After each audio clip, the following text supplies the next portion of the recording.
ሰላም ክብራትን ክብራንን ሕጅን በአራብታ ጽሕፍቲ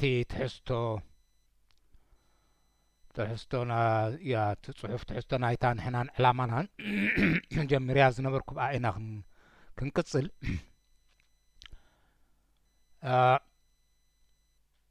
ግን ቅድሜ ናብኡ መኻደይ ኣብ ዝሓለፈ እዋን ከም ዝበሃል ካብ እግሪ ሰኣፊ ዕንቀፍ እንድዩ ቅሬታ ወልደ ፍደፊለ ወይ ከዓ ወልደ ፊለ ዝታይ ዘበልኩዎን ቃላት ኣለዋ ሰንኪ እርመን ክልተ ድእረማ ኣለዋ ንንሳ ከዓ ኣቦይ ወልደ ኣብ ካብ 1941 ዓመተ ምህረት ካብታ ጥልያን እቱው ዝበሉላ እዋን ኢለ ኣለኹ ግን ካብታ እንግሊዝ እቱው ዝበሉላ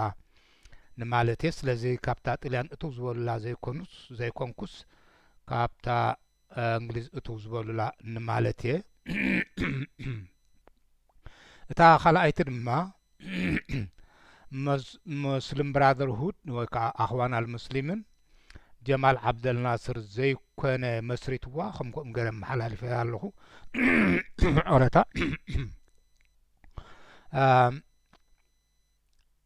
እቲ ሓሰን አልባና ዝበሃል እዩ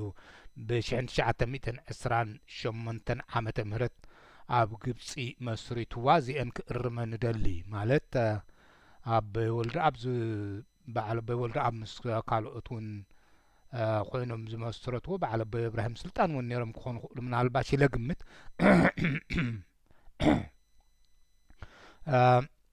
ኣብ 1941 ካብታ እንግሊዝ እቱው ዝበሉላ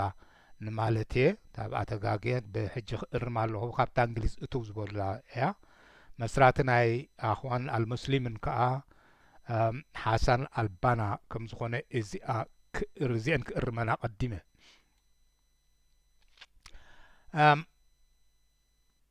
ኣብዚኣ ከይጠቐስኩዋ ክሓልፍ ዘይደሊ ድማ ምስቲ ናይ ኢለንቅነ ኣቶ ጌታቸው ልሂቅ ምሁር ናይ ሕጊ ተማሂረ እውን ዝበለ ኣብቲ አልጃዚራ ዝገበሮ ዝርርብ ሰሚዕኩም ኣለኹም ንዕኣ ምስ ሰማዕኩሲ እታ በሊሕ ቃላቱ ኢሉ ዝእመነሉ ቃላት ሄልሙት ሽሚት ዝበለን ቃላት ዘኻኺረና ንሱ እንታይ ዝብል ልሂቅ ምሁር እንዲዩ ኢሉ ኣቶ ጌታቸው ከዓ ልሂቃንሲ ወይ ከዓ ድማ ምሁራት ንባሓል ንበሎም ዝያዳ ምሁራት ሲ ኢሉ ከምዚ ዝኣመሰሉ ኢሉ ኣብ ኣርባዕተ እንድኸፊልዎም እንታይ ልኢፎ ከፊልዎም ኢልና ነርና ብዝሓለፈት እውን ጠቒሰያ ነይረ ግን እቲ ምስቲ ጌታቸው ዝገበሮ ምስቲ ናይ አልጃዚራ ጋዜጠኛ ናይ ብሓቂ ንዑ ዘኻኺርኒ እንታይ ኢሉ ኣቶ ሄር ሽሚት እንታይ ኢሉ ኣቶ ሽሚት ሄልሙት ሽሚት ማለት ምሁራት ኣርባዕተ እዮም ዝኽፈሉ ኢሉ ገለ ምሁራት ኣለዉ መስተውዓልቲ ሕልና ዘለዎም ብመሰረቲ ትምህርቶም ንረብሐኦም ጥራሕ ዘይኮነስ ንረብሓ ህዝቢ እሱ እንዲሁ ምሂርዎም እንድሕር ኢኻ እቲ ህዝቢ እዩ ኣብዚ ብፍላይ ኣብዘን በዓል ጀርመን እቲ ህዝቢ እዩ ዘምህረካ ብናቱ ቀረፅን ገለን እዩ ኢኻ ትመሃር ካብ ንእስነትካ ጀሚሩ ገለ ምሁራት ኣለዉ መስተውዓልቲ ኢልዎም ገለ ድማ ንሕና ኢና ገለ ድማ ኣለዉ እቶም ካልኣይ ክፋል ከዓ እንታይ ኢልዎም ንሕና ኢና ፈላጣት ምሁራት ኢሎም ካብትን ክሕቲ ዝኣክል እታ ዝበልናያ ንሕና ትኹን ዝብሉ ከዓ ኣለዉ ኢልዎም ገለ ምሁራት ከዓ ኣለዉ ተማሂሮም እንድዮም ግን በቃ ደናቁርቲ ዝብልዎሲ በቃ ኣየውፍራ እትሱ ኢሉ በቃ ዝጥቕሚ ዘይብሉ እሱ ኢሎም በቃ ኣብዚ ከምዚ ዝብል ኣለዉ ከምዚ እኳ ተማሂርካ ስቶኳ ከምዚ ኢሎም ጥቕሲ ከምዚ ጥቕሲ ናይ መፅሓፍ ቅዱስ ዝጠቕሱ ከምኡ ዝጠቕሱ ድማ ኣለዉ ግን ኣየውፍራ እቲ ዝብልዎ ንሳቶም ወይ ከዓ ተማሃርዎሲ ንኸንቲ ኢልዎ ገለ ምሁራት ድማ ኣለዉ ሕልና ኣልቦ ኢልዎም ሕልና ዘይብሎም በቃ ነታ ጥቕሞም ጥራሕ ዝሓስቡ ሕጂ ልሂቅ ኣተገታቸው ሲ ካቤናዮም ኢና እስከ ካብቲ እስከ ክንመዝን ከለና ሰማዕትነት ዝገበሮ ኢንተርቪው እንድሕር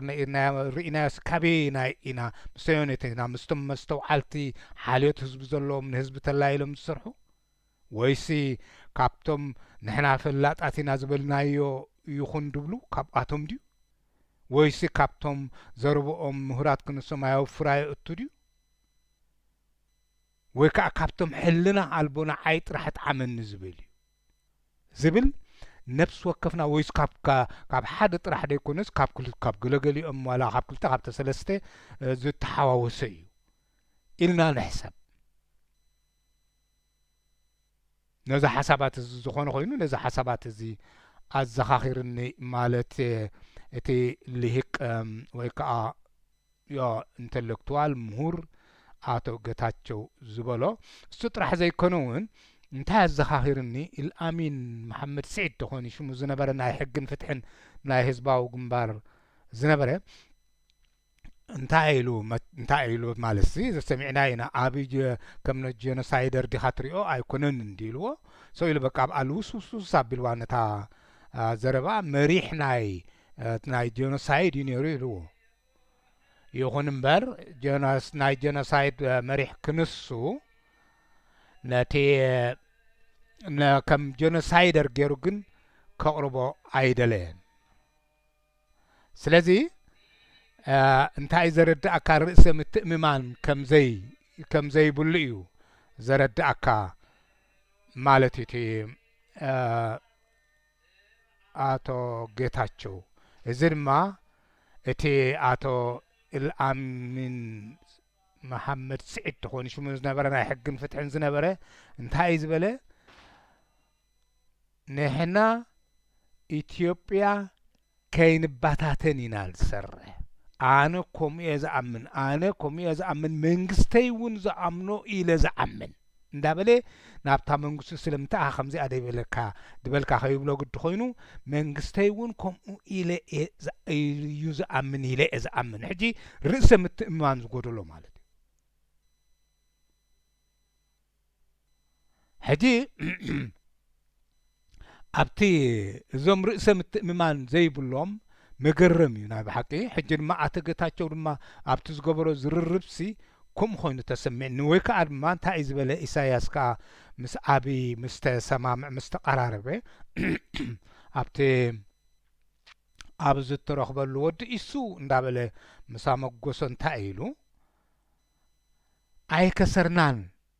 ኣይጠፍኣናን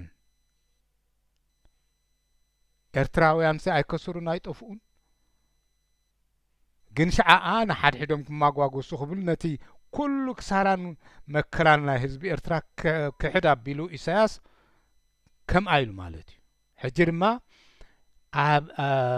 ኣቶ ጌታቸው ከዓ ንዕኡ ዘኻኺርኒ ዝኾነ ኮይኑ ኣቶ ጌታቸው ከዓ ንዕኡ ንምሕጓስ ኢሉ እንታይ ከዘይበለ ኢሳያስ ከዓ በቃ እዚ ሓደ ህዝቢ ኢና በበይኖም ኢሉ ዝኣምን ሰዓት መርሓና ብዙሕ እዩ ተባሂሉ እዩ ኣቶ ጌታቸው ድማ እንታይ ኢሉ ነቲ ጀኖሳይድ ዝመርሖ ኣብይ ኢሉ ኣብቲ ናይ በቃ ናይቲ ተሪ ዝኾነ ሕቶ ኣብ ዝቐረበሉ እዋን ግን ጀኖሳይደር ግን ክብሎ አይደለየን ልክ ከምዛና ኢሳያስ ከሰርናን መሊስ ኣይጠፍኣናን መሊሶም ልና እዮም እንዳበለ ስእሉ ዘህተፍተፎ እቲ ናይ ኣቶ ጌታቸው ዝገበሮ ዝርብ ማንዕኡ ኣዘኻኺርኒ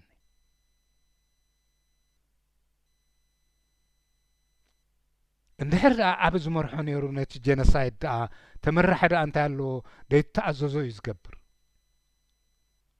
ኣብ ክንዲ እወ ጀኖሳይድ ኢሉ በቃ እቲ ነቲ ኩን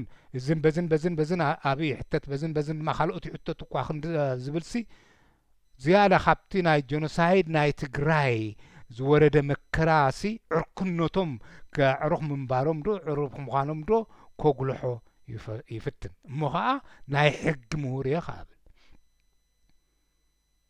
እቲ ሕጋዊ ፍትሑ ናይ ትግራይ ደኣ እሞ ከመይ ገይሩ እዩ ብስናይ ዕርክነት ዶ ምስጋማ ገለደሉ ኢሉ ለዋዊሱ ክሕልፎ ዝደሊ መራሒ ናይ ጆኖሳይድ ንሱ እዩ ነይሩ እንዳበለ ከንሱ ርእሰን ምትእምማን ዘይብሎም መራሕቲ እንድሕር ረኺብካ ብዘይቀል ዓለም ሽግር እዩ ነዚ ዘዘክረንስ እንታይ እዩ ሓደ መራሒ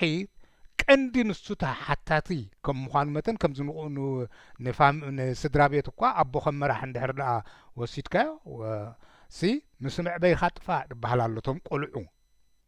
ብግቡእ ዘይዓበዩ ኮይኖም መን እዮም ንኻብና ዓኣቶም ትጸርፍ ነቶም ዘዕበይዎም ኢኻ ትጸርፍ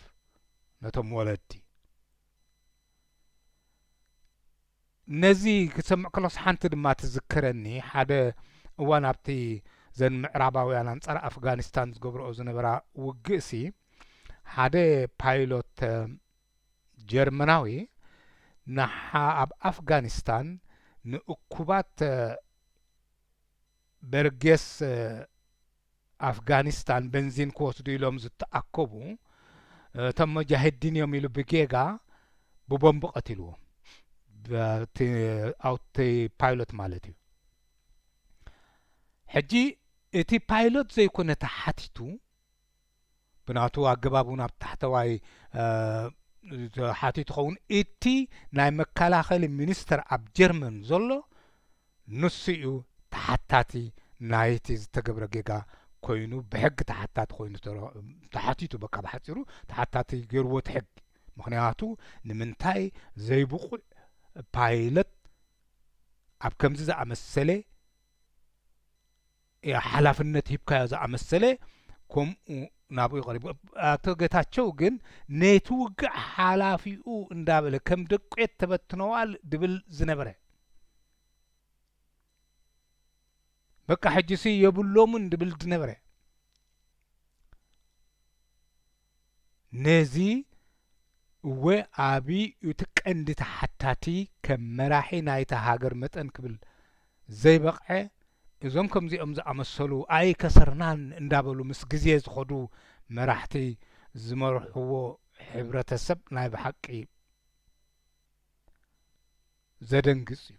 በዓለል ኣሚን ድማ መንግስተይ እውን ከምኡ ኢለ ዝኣምን ይብል ስለዚ እዚ ድማ ኣብ መግና ካብዚ ክብሎ ዝደሊ ከዓ ካብዚ ከመሓላልፎ ዝደሊ እውን እቶም ሕጂ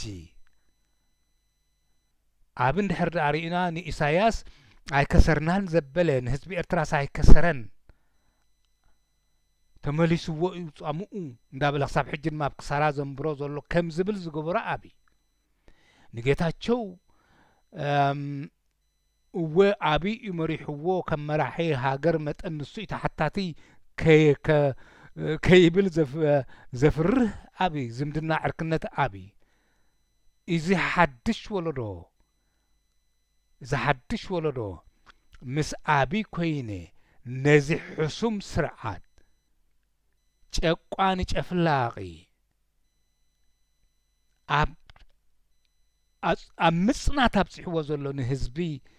ምስ ኣብዪ ተመሓዝየስ ናብ ዝሓሸ ረብሓ ክእትዎ እየ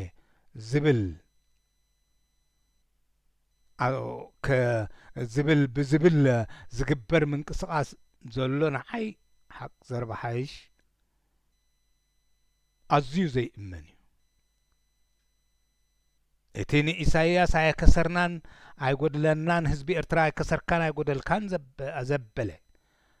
ህዝቢ ኤርትራን ኢትዮጵያን በበይኖም ኢሉ ዝኣምን ነቲ ሓቂ ዘይፈልጥ እዩ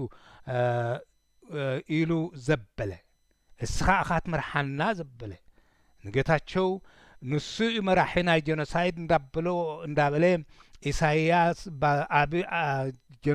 ጀኖሳይደር እዩ ዘየበለ በዚ ኣቕዋም ዝቆመ ምሕዝነት ወይ ከዓ ዕርክነት ሲ ካብቲ ጨፍላቂ ኣድሒናስ ርእሰ ነጻ ኮይና ካብኡ ዓሰባይ ንብል ገለይ ንብል ልኡላውነት ኤርትራ ዓቂብና ክንከይድ ኢና ዝብል ፍጹም ክእመን ዘይከኣል እዩ ስለዚህ ቅድሚኡ ክግበር ዝግብኦ ነገራት ኣሎ ቅድም እሱ ድማ ህዝብኻ ምውሃድ እዚ ከምኡ ክብል ከለኹ ግና ጌጋ ኸይርድኦ ሰብ ምስ ኢሳይያስ ምጽማድ ይሓይሽ ማለተይ ከዓ ምስ ኢሳይያስ ዘለዋ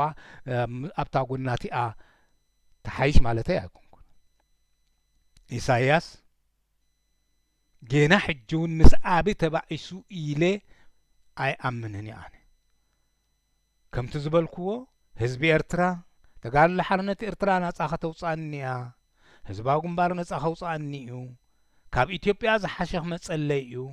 እንዳበለ ናብ ዝኸፍአ ዝኣተወ ዘእተዎ ኢሳይያስ ድማ ንኢሳይያስ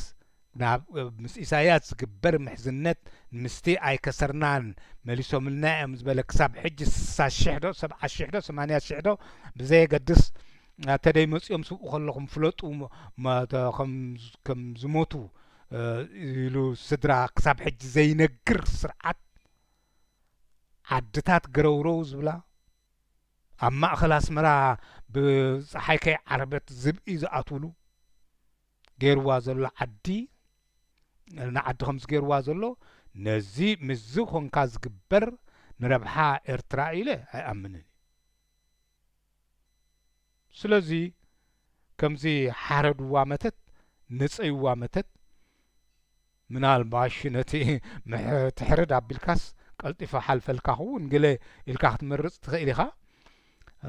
ሓንቲ ደርሆ ንበላ ካብ ተነፂያ መልሻ እንዳተሳሓገት ነዊሕ ፀኒሓ ትመውት ከምኡ ደኹን ከምኡ ደኣ መሰለ ምርጫ እንተልይዎ እምበር ንሞት መን ኣሎ እሞ ዝመርፆ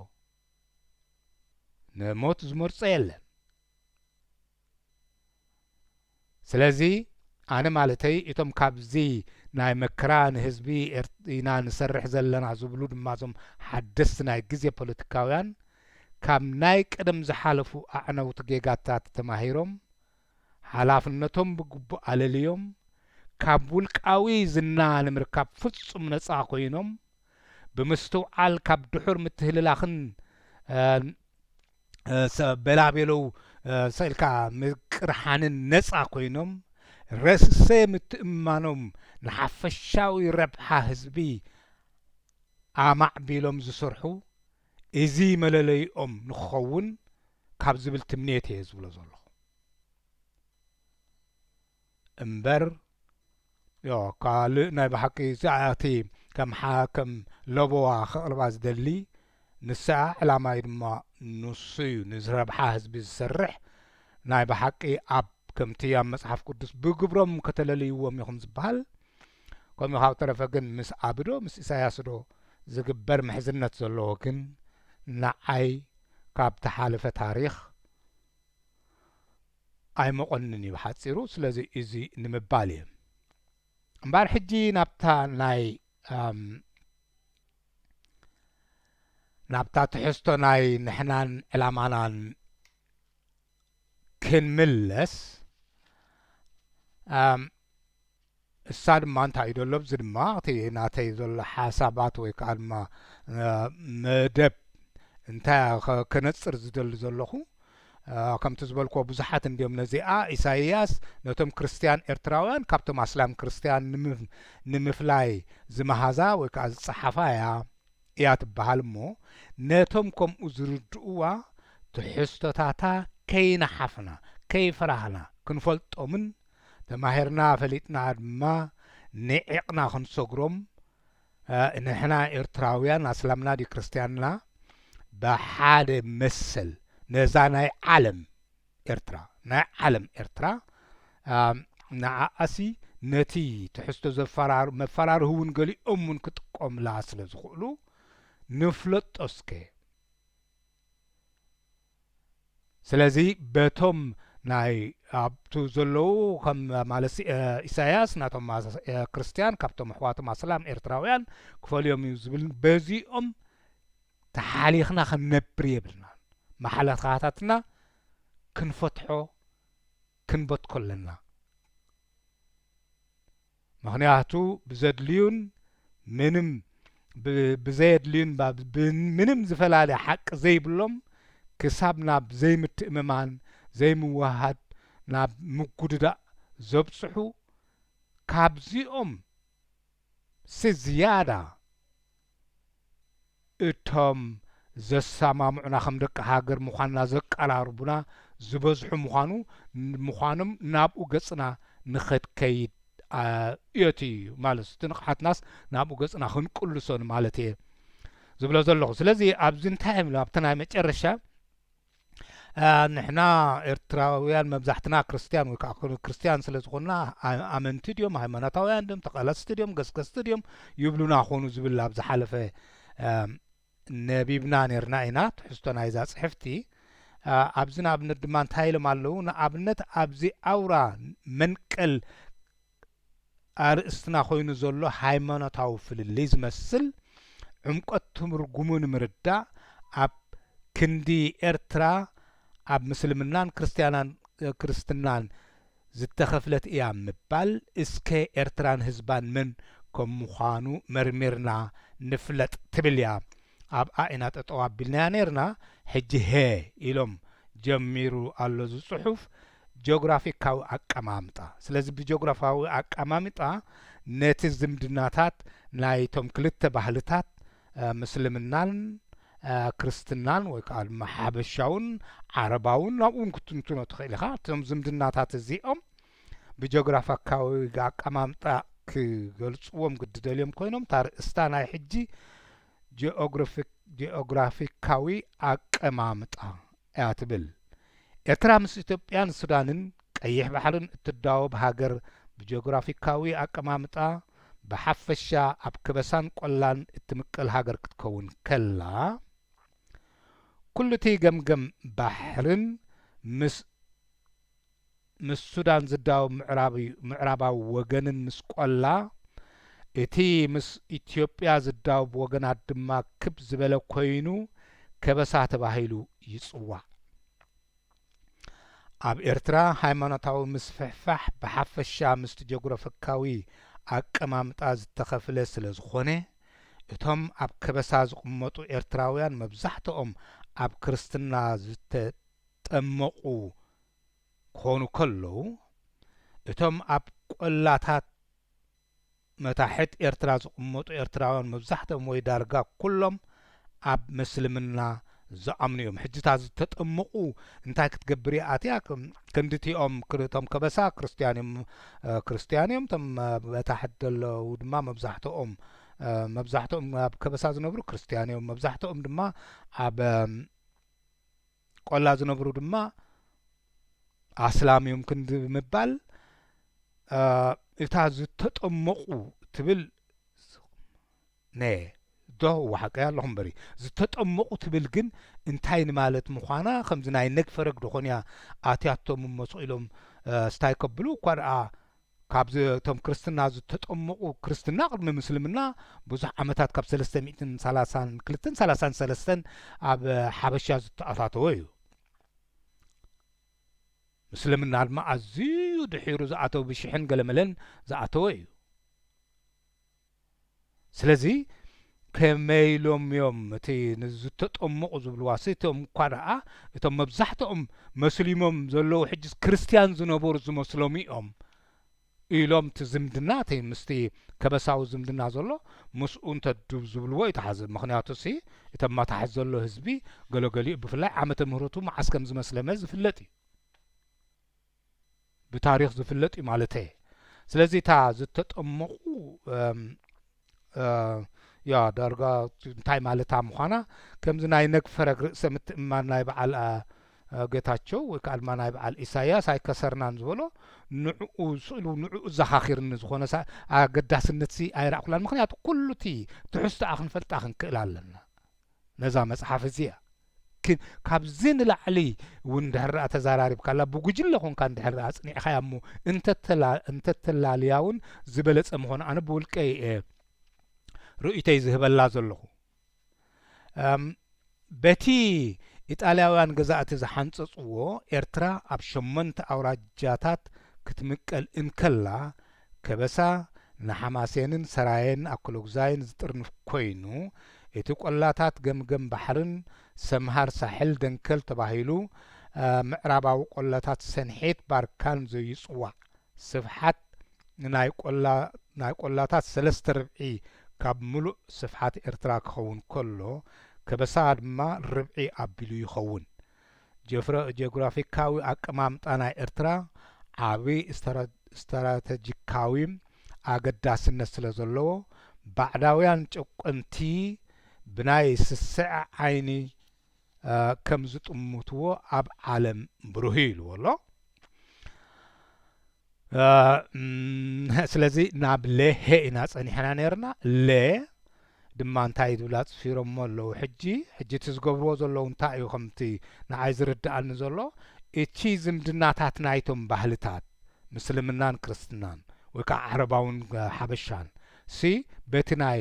ቅርጸ መሬት ገይሮም ጂኦግራፊካዊ ብኡ ገይሮም ከገልጽዎ ሕጂ ድማ ብኢኮኖሚካዊ ባብል ኣለኻ ብኢኮኖማዊ ትሕዝቶ ድማ ዝምድና ክገልጽዎ ግደልዮም ኮይኑ ድሓን ንመልከት ኤርትራ ብባህርያዊ ሃብቲ ናይ መሬትን ዘራእትን ማዕድናትን እንስሳታት ወዘተ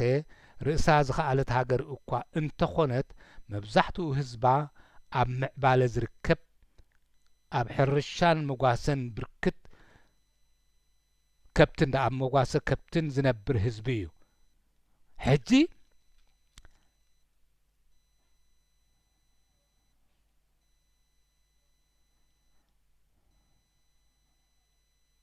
እንታይ ንሱ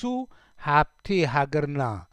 ኩሉ ወዳ ቅሬታ ኩሉ ሃብቲ ሃገርና ብባዕዳውያን ተመዝሚዙ ስለ ዝኸይድ ህዝቢ ኤርትራ ካብ ኢኮኖሚያዊ ምዕባለ ናይ ሃገሩ ተሓሪሙ ኣብ ድኽነት ይነብር ኣሎ ሕጂ ኣብዚኣ እሞ ቅድም እንታይ ድብል ርኢና ነርና ተረኺበያ ቀልጢፈ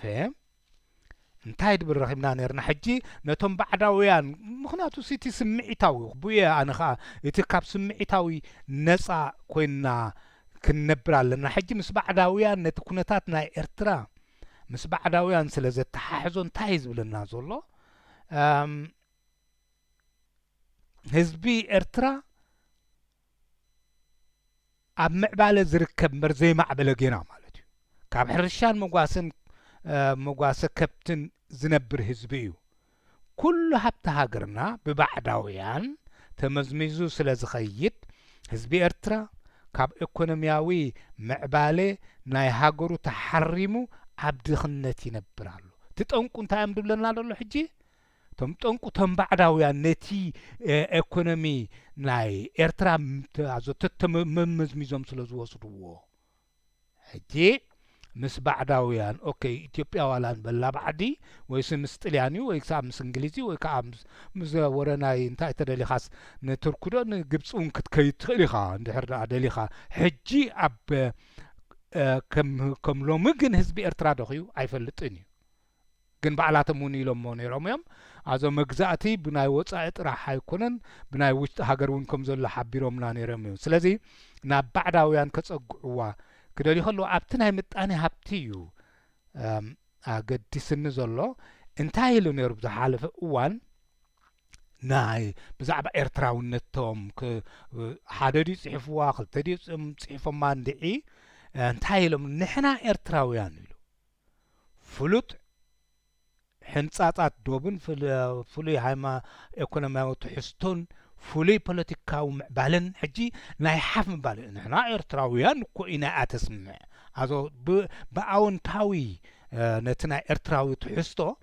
ክገልጾ ዝፍትን ዘሎ እዩ ምክንያቱ እታ መበገሲ መን እዮም ኤርትራውያን እያ ትብል ሕጂ ፍሉይ ታሪኽን ካብ ምንታይ ይፍለ ድብል ሕቶ ክንመጽእ ክንክእል ኣለና ፍሉይ ባህልን ልምድን ካብ ናይ ሱዳን ካብ ናይ ኢትዮጵያ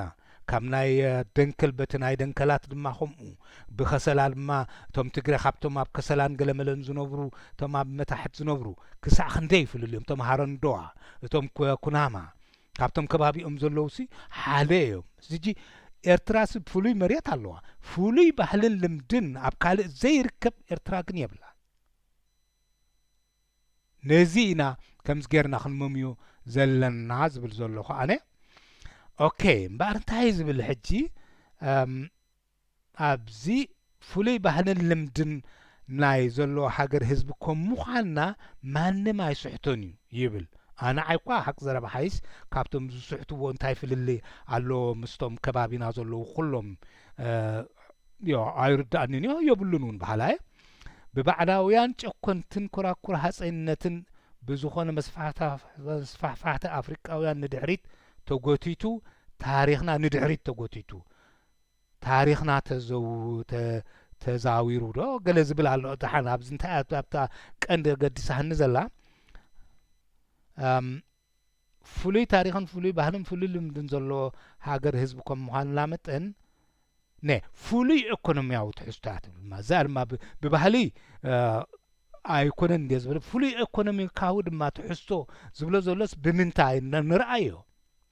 ኣብዚኣ ካብ እንታይ ዝብል ዘሎ ኢኮኖሚ ናይ ህዝቢ ኤርትራ ካብ ሕርሻን ምጓሰ ከብትን ዝነብር እዩ ኣብቶም ከባቢና እስከ ንሕሰብ ከመይ ገይሩ ኣሎ ኣብቲ ኣብ ፍሉይ ኢልዋ ኣብዚ ድማ ካብ ምጓሰ ሕርሻን ሱዳን ድዮም ካብ ምጓሰን ሕርሻን ዘይነብሩ ኢትዮጵያ ድዮም ካብ ምጓሰን ሕርሻን ዘይነብሩ እቶም ዓፋር ደንከል ሶማል ድዮም ካብ ምጓሰን ሕርሻን ዘይነብሩ ስለዚ ከመይ ገይሩ ኣብቲ ኣን ፍልይቲ ብላ ኣብዚ ድማ ሓደ ምዃኑ ከም ዘይማዕበለ ምዃኑ በቃ እንታይ ዝበለ ፍሉይ ምዕባለ ዘለና ገለውን ወሲኹሉ ዝነበረ ከምዚ ዝኣመሰለ ኣዋቃዒ እዚኣን እኳ ዝዋቃዕ ሓሳባትን ኮይነን ረኺበ ኣነ ኣብቲ ንስኻ ሓፍ ከተብሎስ ደሊ ነቲ ብኤርትራዊ ክመጽእ ከለኻ ብናይ ባዕዳውያን ወይ ከዓ ገለ ክትመጽእ ከለኻ ድማ ብኦም ምኽንያት እንድና ተደቂስናት እቲ ምድቋስ ድማ ሕጂ ንሪኦ ኣለና ባዕዳውያን ድዮም ደኣ ንኤርትራ ተቋጻጺሮማ ዘለዉ ከመይ ዝኣመሰለ መድቆስቲ እዩ ስታቢልና እንድሕር ነዝተውዕል ኮይና ድማ ባዕላቶም እውን እዚ መፅሓፍ ባብ ተሰሓለፈ ኢልና እዩ መግዛእቲ ጥራሕ ብባዕዳውያን ኣይኮነን ብደቀባት እውን ኣሎ ኢልና እዩ ስለዚ በዚ ኣዘዘን መፅሓፍቲ ናይ ኣበይ ወልደ ኣብ ናይ ሓዊ እብራሂምን መሓመድ ዓልን ናይ ብሓቂ የዕጊበናን ዝብለን ብከምዚ ኣብዚ እኳ ሕጂ ኣብዛ ናይ ንሕናን ዕላማናን እኳ ንዓይ ዝዋቁዑ ሓሳባት ረኽበሎም ኣለኹ እሱ ግን ኣይኮነን ቀንዲ ዕላማይ ክንመዝን ክንበቅዕ ሰቂልና ብዝተባህለና ተመሊእና ወይ ከዓ ንዑ ሰሚዕና ክንከይድ ከም ዘይብልና እሞ ነዚኣ ድማ ፀቢቕና ክንምርምራ ስለ ዘለና እንዲ ሓቂ ድዩ እዛ ፅሕፍቲ እዚኣስ ንክርስቲያን ካብ ክርስቲያን ኤርትራውያን ካብ ኣስላም ኤርትራውያን ንምፍላይ ኢላ ዝተጻሕፈት ድያ ንዕኦም እንድሕር ሃልዮም ድማ ፈሊጥና ኣለሊና በዝን ኮንቲኦም ኢልና ኮንቱ እንድዩ ክፈላለዩ ይብሎም እንድዮም ኮንቱ ኢልና ክንሰግራ እቲ ኣብ ከበሳ ዝርከብ ህዝቢ ዝተመሓየሸ ሕብረተሰብ ናይ ማሕረስ መናባብሮ ክህልዎ እንከሎ እቶም ኣብ ገምገም ባሕርን ቆላታትን ኤርትራ ዝነብሩ ዜጋታት ድማ ሰበኽሳግም ኮይኖም ካብ ቦታ ናብ ቦታ እናተጓዓዙ ዝነብሩ ህዝቢ እዮም መሰረት ናይ ሕብረተሰባዊ ጭኮና ኢኮኖሚ ከም ምዃኑ መጠን ሕጂ ናይ ብሓቂ ይድብላ ደሎ እዚኣሲ መሰረት ናይ ሕብረተሰባዊ ጭኮና ኢኮኖሚ ከም ምዃኑ መጠን ዝለዓለ ንሱ እዩ መጠን ባዕዳውያን ጨቆንቲ ነቲ ካብ ኤርትራ ዝምዝምዝዎ ሃብቲ ከይተርፎም ብምባል ንህዝብና ብናይ ሃይማኖታውን ዓሌታውን ወገናውን ፍልልይ እናተጠቕሙ ከፋፊሎም ከም የላግጹሉ ከም ዘለውን ታሪኽ ባዕሉ ዓብ ምስክር እዩ እስኪ ሕጂ ካብዚኣ እዞም ንሕና ኤርትራውያን ኢና ንኤርትራ ንገዝኣ ዝብሉ ዘለውሲ ካብዘን ክልተ ነጥብታት ኣብዚኣ ጠቂሶመን ክልተ ደን ሓቂ እንታይ ዝብል ዘሎ ሲ ዘመሓይሽዎንሲ እንታይ ኣሎ እስከ ንሕተት እንታይ እዮም ኢሎምና ሲ እቶም ባዕዳውያንሲ ቅድም እባ ናይ ሓደ ሕብረተሰብ ቀንዲ ጭኮና ኢኮኖሚ እዩ ሓቆም በዓል ስታሊን እኳ ሸሓት ቶናት ናይ ሰብ መታን ክጠሚሎም ሲ ነቲ እኽሊ አንዲድዎ እዩ ዝበሃል ስታሊን እዚ ጉጅለ ዝኸ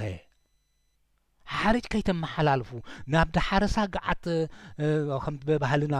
ይጠቅም ኢለን ማርያም ነሲዓዶ ገለ ዝበሃል ኣባህላ ኣሎ ንዕኡ ከምኡ ክገብራ ዝኽልክል ዶ ኣይኮነን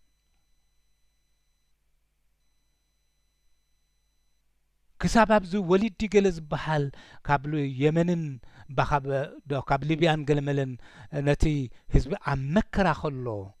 ኩሉ ኢኮኖሚ ናይታ ሃገር ክሳዕ 2.8 ደኾኑ ኣብ ሚልያርድ ንሰምስራ ጠፊኡ ዘሎ ዝበሃል እዚ እቲ ጉጅለ ዶ ኣይኮነን ዝበልዖ ዘሎ ህዝቢ ኤርትራ ኣብ ጥሜት ዶ ኣይኮነን ዝነብር ዘሎ ህዝቢ ኤርትራ ብጥሜት ዝኣክል ብመሰል ምስኣን ዶ ኣይኮነን ዝስደድ ዘሎ ብኩባን ዶ ኣይኮነን ዝበልዕ ዘሎ ህዝቢ ኤርትራ መሬቱ ዘይኮነን ተሓዚጉ ዘሎ ሓርሹ ከይበልዕ ህዝቢ ኤርትራ ዝሰርሓሉ ስኢኑ ንኣሽቱ መንእሰያት ዝሓርሰሉ ስኢኑ በቃ ያ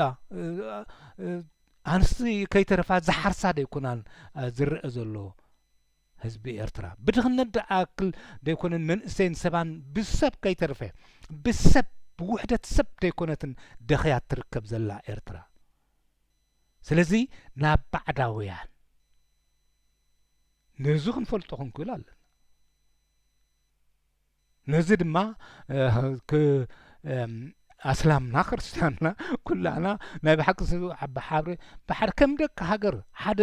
ሃገራዊ ናሽናሊስት ዝኾነ ተሓሳስባ ክንበፅሕ ክንክእል ኣለና ኣነ መጓዓዝተይ ኣብ ቃልሰይ ሜንዩ ተዋዒዩ እስላማይ ድዩ ክርስቲያን ድዩ ውራጃ ድዩ ኣህልየት ድዩ ብምንም ዓይነት ካብኡ ናፃ ዝኾነ ተሓሳስባ ምስ መቃልስተይ እዚ ሃዋህው ዝኽሳዕ ዘይበፃሕኹ ናይ ናሽናሊስት ዝኾነ ወይ ከዓ ሃገራዊ ስምዒት የብለይን ስለዚ እዛ ሃገር እዚኣ ብትንቲኣ ዳሓርከ ንምዃኑ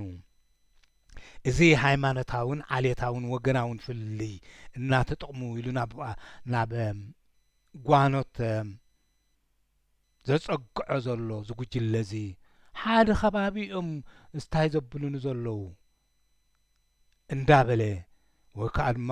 ኣብቲ ሕብረተሰብ ሓደን ገዛኢ ሓደን ተገዛኢ ወይ ከዓ ከምኡ ዝኣመሰለ ዝያዳት ሓደ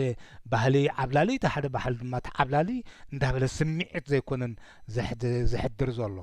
ስለዚ እዚ ኣብዚ ሰፊሩ ዘሎ ንዓይ ሓቂ ዘረባሓሽ ብዙሕ ትርጉም ዘለዎ ኣይኮነን ባዕሉ እዩ ዝገብሮ ዘሎ ባዕሉ ዝገብሮ ንባዕዳውያን ዘጸግዓሉ ምኽንያት የለን ምኽንያቱ ወዮ ደኣ ባዕሉ ኢልና ገዛእትሲ ጥራሕ ባዕዳውያን ኣይኮኑን እውን ኢልና እዩ ስለዚ ትጥበቦም ድማ ዘግዝኦም እዮም እቶም ደቀባት ኾኑ እቶም ባዕዳውያን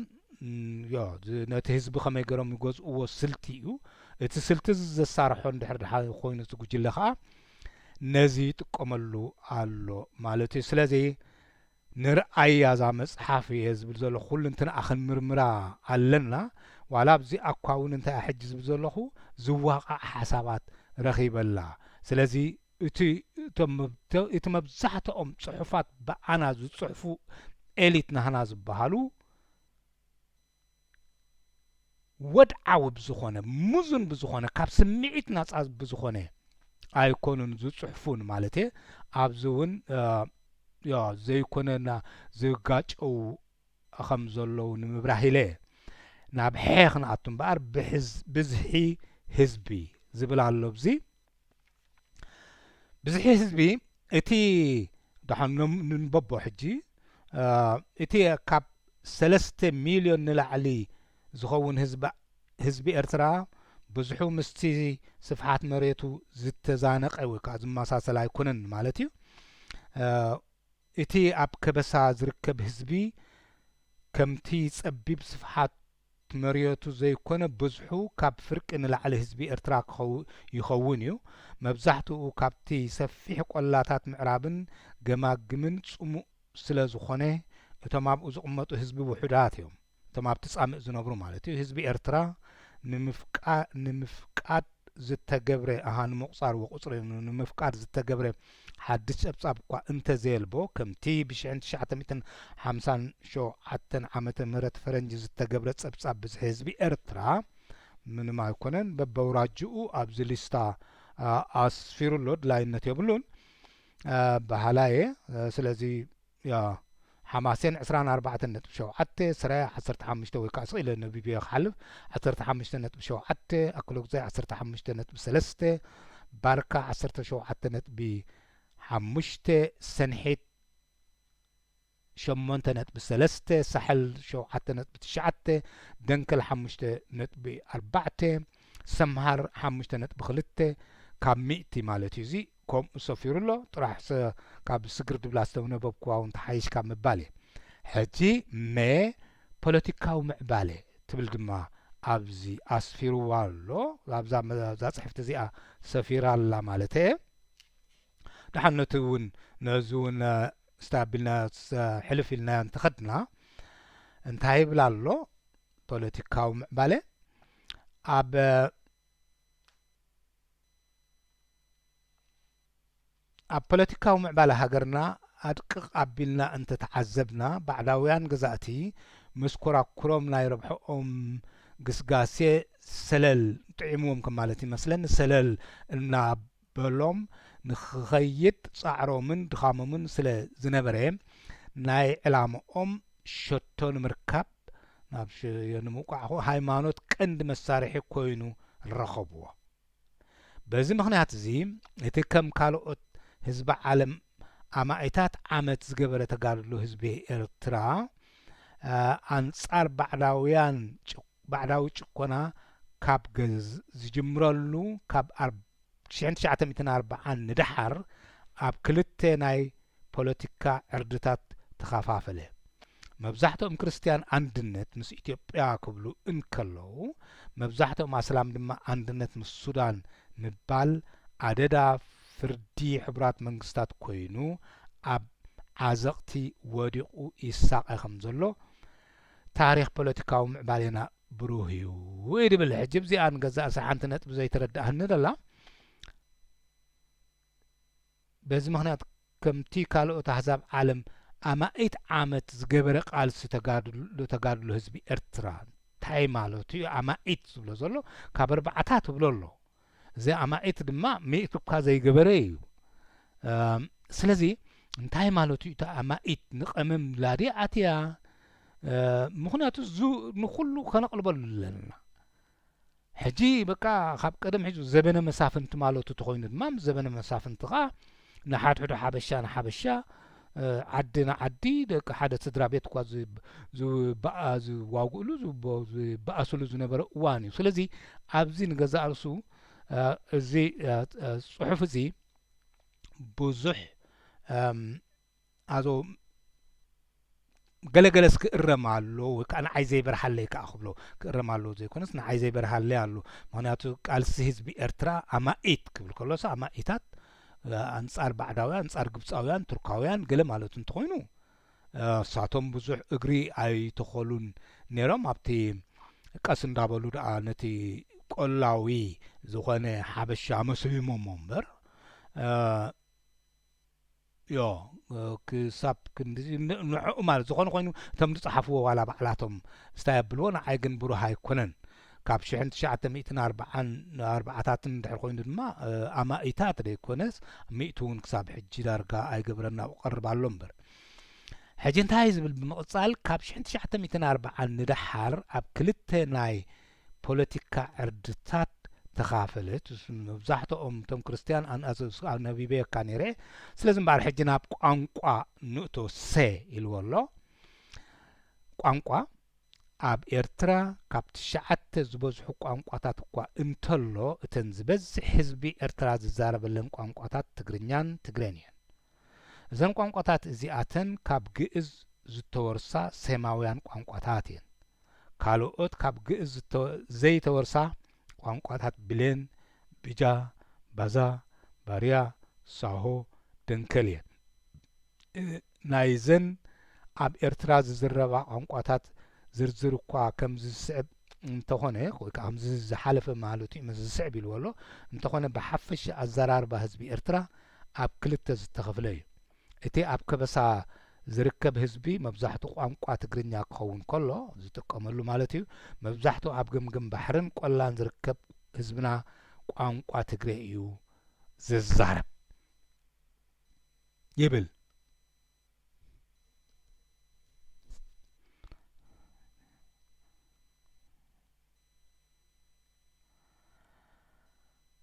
ስለዚህ እዚ ማለት እዚ ከም ሓቂ ይኩንነት ዘይብሉ ይኮነን ትግርኛ ማለት እቶም ተጋሩኹም ማለት እዩ እቶም ነዛ ቋንቋ እዚኣ ዝውለዱላ ደቀባት ማለት እዚ ቋንቋ ዲኦም ዝኾነት ማለት እዩ ኣብ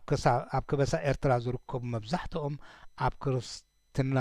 ዝተጠመቑ ትብል እኳ ጉዳማ ክርስቲያን እዮም ክንዲ ትብል ሲ ኣብ ክርስትና ዝተጠመቑ ክኾኑ እንከለዉ ኣብ ምስልምና ዝኣምኑ ከም ጀበርቲ ደቂ ከበሳውን ኣለዉ ትግርኛ ኣብ ኤርትራ ጥራይ ዘይኮነ ኣብ ትግራይ እትበሃል ሰሜናዊት ኣውራጃ ኢትዮጵያ ዝርከቡ እውን ይዛረቡላ እዮም ትኸውን ዝርከቡ ህዝቢ እውን ይዛረቡላ እዮም ኢሉ ሕጂ ናብ ሳሁ ኣትዩ ዝሰኢሎ ንብብ ኣቢለ ክሓልፍ እየ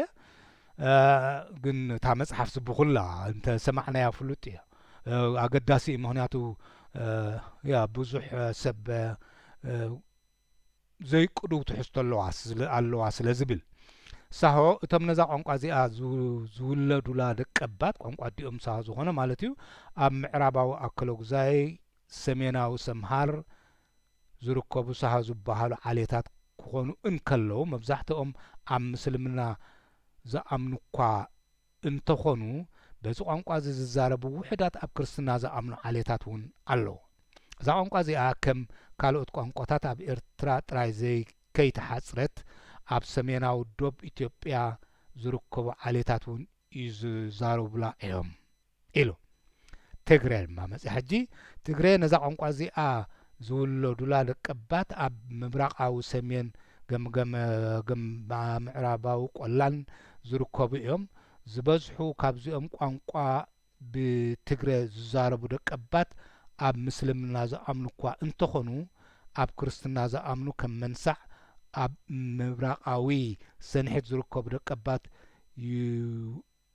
ይውለዱላ እዮም ኢልዎ ኣሎ ቋንቋ ትግረ ኣብ ምብራቃዊ ሱዳን ዝርከቡ ብዙሓት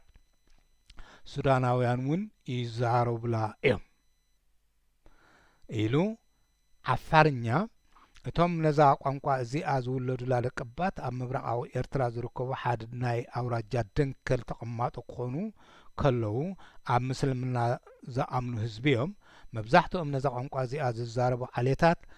እቲ ምስ ኣውራጃ ደንከል ዝዳወብ ወገን ኢትዮጵያ ኣብ ጅቡቲ ዝርከቡ ሓደ ዓሌታት እዮም ሕጂ እዚ ኩሉ ዝብሎ ዘሎ ምስቲ ዝሓለፈ እንድሕር ዳ ርኢናዮ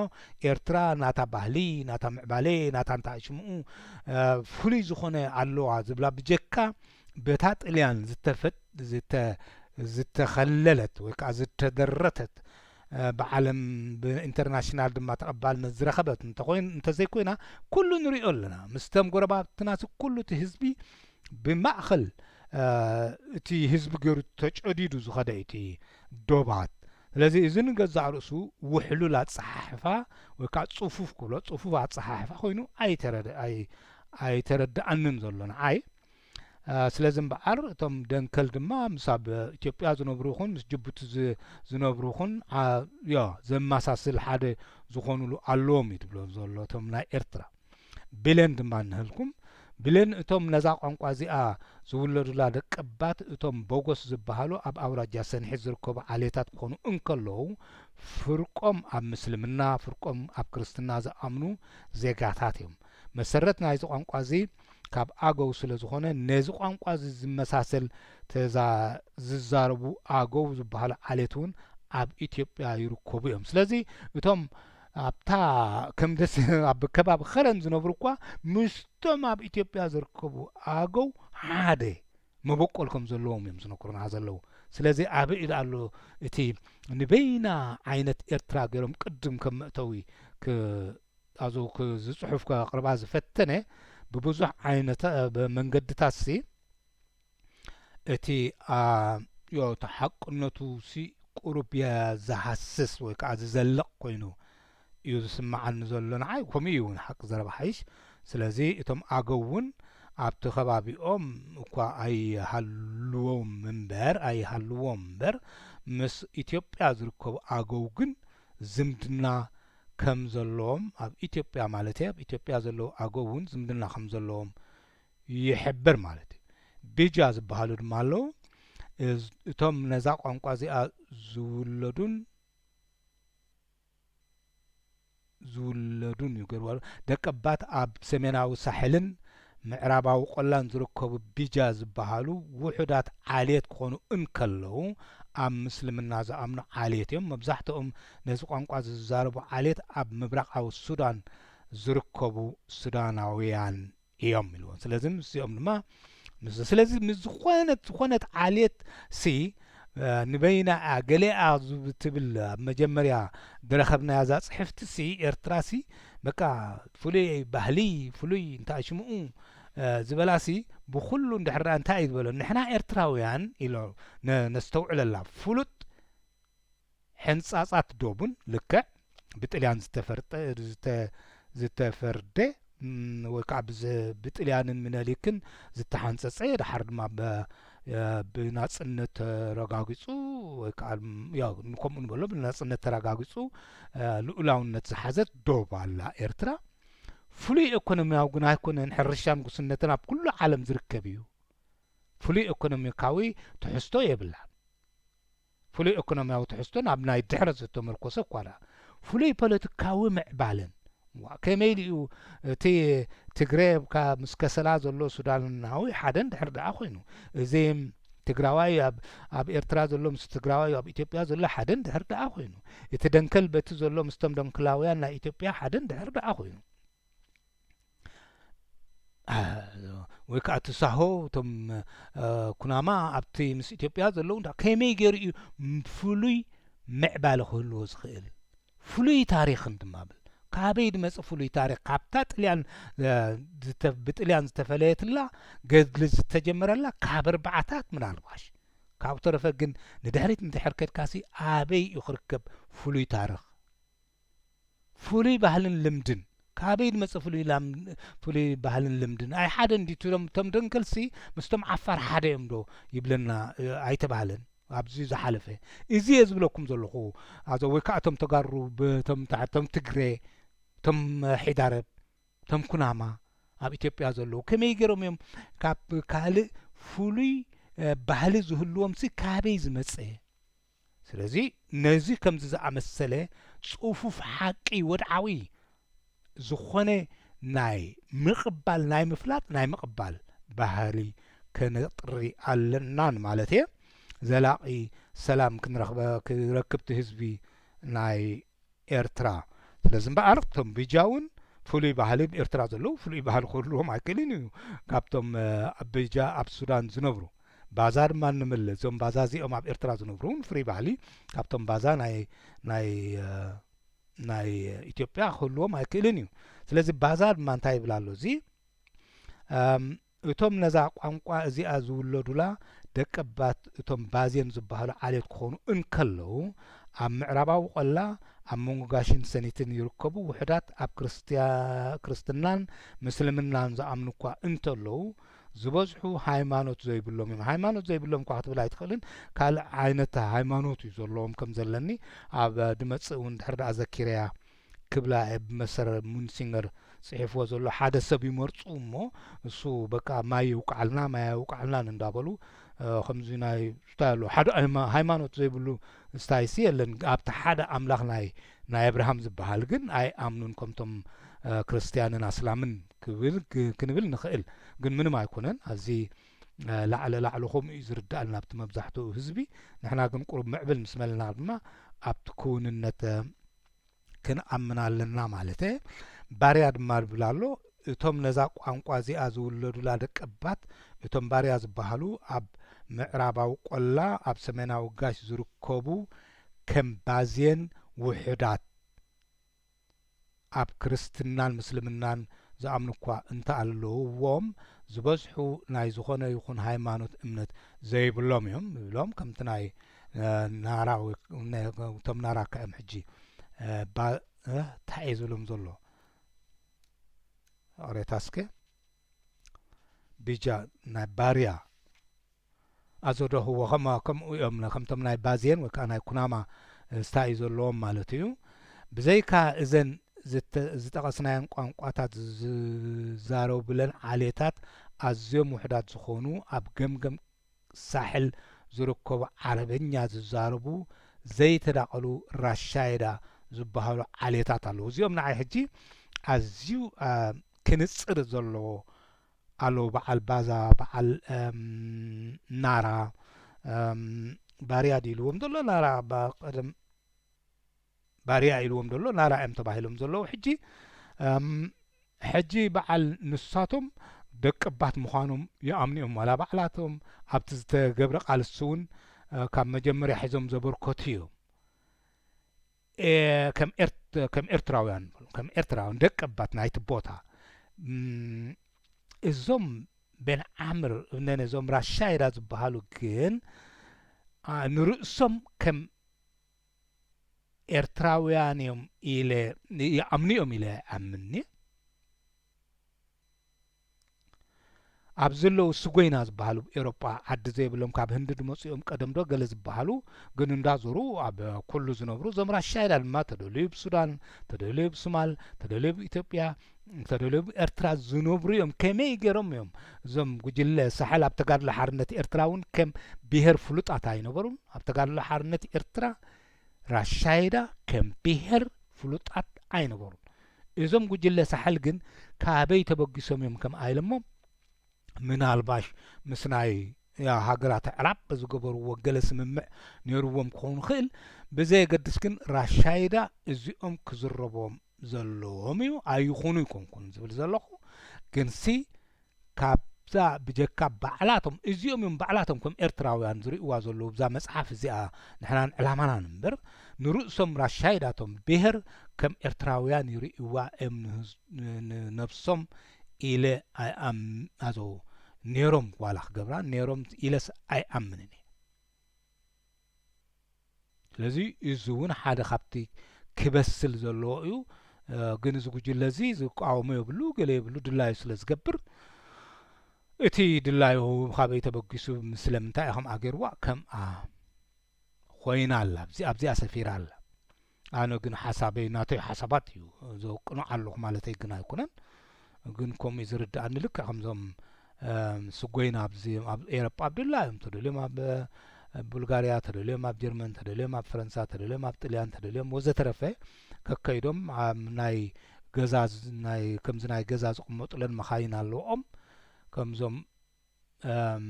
ሰበኽሳግም እዮም ኣብ ድመሰዮም እዮም ዝሓድሩ ኣብ ኣፍሪቃ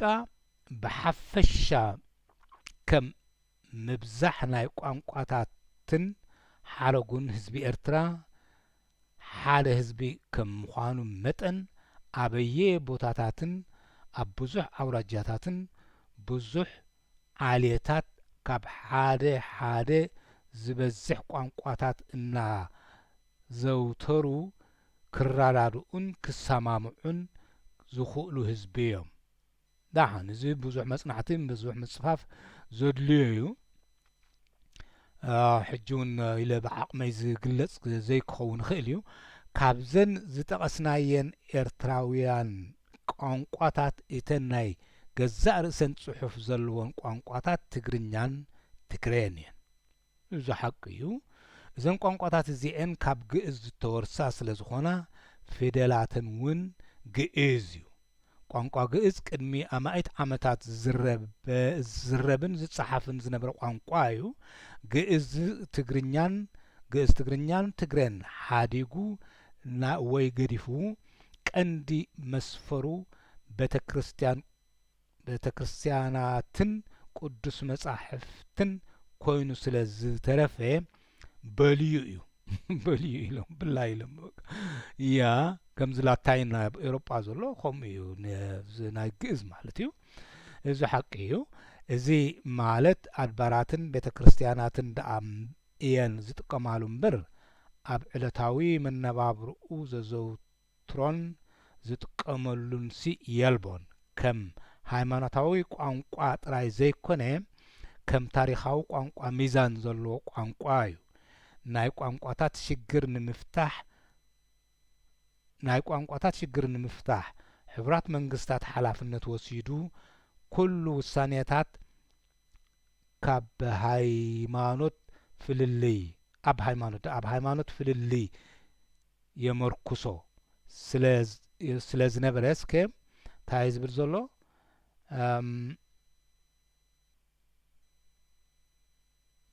ናይ ቋንቋታት ሽግር ንምፍታሕ ሕብራት መንግስታት ሓላፍነት ወሲዱ ኩሉ ውሳኔታት ኣብ ሃይማኖት ፍልልይ የመርኩሶ ስለ ዝነበረ ነቲ ሃይማኖት ምክንያቱ ኣስላም ተኮይኑ ያ ዓረብ ክብሎ ዝኸውን ማለት እዩ ነቶም ኣብ ክርስትና ዝኣምኑ ብትግርኛ ንምጥማር ነቶም ኣብ ምስልምና ዝኣምኑ ድማ ብዓረብኛ ንምጥማር ወግዓውያን ቋንቋታት ክኾና ስለዚ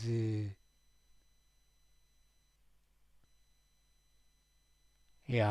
ኣብ ምስልምና ዝኣምኑ ድማ ብዓረብኛ ንምጥማር ወግዓውያን ቋንቋታት ክኾና ስለ ዝደንገገ መሰረት ናይ ኤርትራ ወግዓውያን ቋንቋታት ትግርኛን ዓረብኛን ኮና ይብል ኣሎ ሕጂ እዚ ኣነ ዘይፈልጦ ክህሉ ይኽእል እዩ ኣይኮነን ክብል ኣይክእልን ግን ንምእማኑ ቁርብሲ ዘጠራጥረን ኣሎ ምክንያቱ መዓስዮም ሕብራት መንግስታት ነዚ ዝርርብ እዚ ኣካይዶም ነቶም ክርስቲያን በትግርኛ ንጥመሮም ነቶም ኣስላም ድማ ብዓረብኛ ንምጥማር ኣበየናይ ዕለታት ኣበየናይ ጽሑፍ ክርከብ ይከኣል ዝብል ግን የገድሰኒ ናይ ሓቅነቱ እውን ቁርብ የጠራጥረኒ ምክንያቱ በቶም ኣብቲ ፓርላማ ናይ ኤርትራ ጸዲቁ ገለ መለኳ ተዝበሃል ሕራይ ኣብቲ ናይ ፓርላማ ናይ ኤርትራ ዝነበረ ቁርብ እዋናት ዘገልገለ ኣብኡ እንተዝርከብ እንተኮይኑ ምናልባሽ እሱ እኳ ዝያዳ ክተኣማምነኒ ምክኣል እምበር እዚ ሕብራት መንግስታት ሲ ከመርእስቲ ገይሩ ነቶም ክርስቲያን ትግርኛ ዝዛረቡ ቋንቋ ትግርኛ ንጠርንፎም ነቶም ኣስላም ድማ ብቋንቋ ዓረብኛ ንጠርንፎም ኢሎም እሞቲ ህዝቢ ድማ ስኢሉ ኣብኡ ከሎ ትቕብል ኣቢልዎ እንድዕ ቁርብ የጠራጥረኒ መጽናዕቲ ዘድልዮ ምጽፋፍ ዘድልዮ ማለት እየ ስለዚ እስከ ከይትነውሓና ምናልባሽ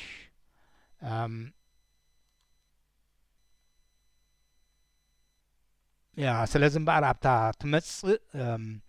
ባህልን ልምድን ድማ ክንርኢ ኢና ኣብ ምንታይ ረ ኢልዋ ኣሎ ምክንያቱ ክትበዝሕ ክትነውሕ ትኸውን እያ ድሕሪ ረ ድማ እንታይ ከም ደሎ እንድሕር ዳኣ ዝመጽእ ኮይኑ እወ ንሕጂ ዝተኣኽለኒ ምክንያቱ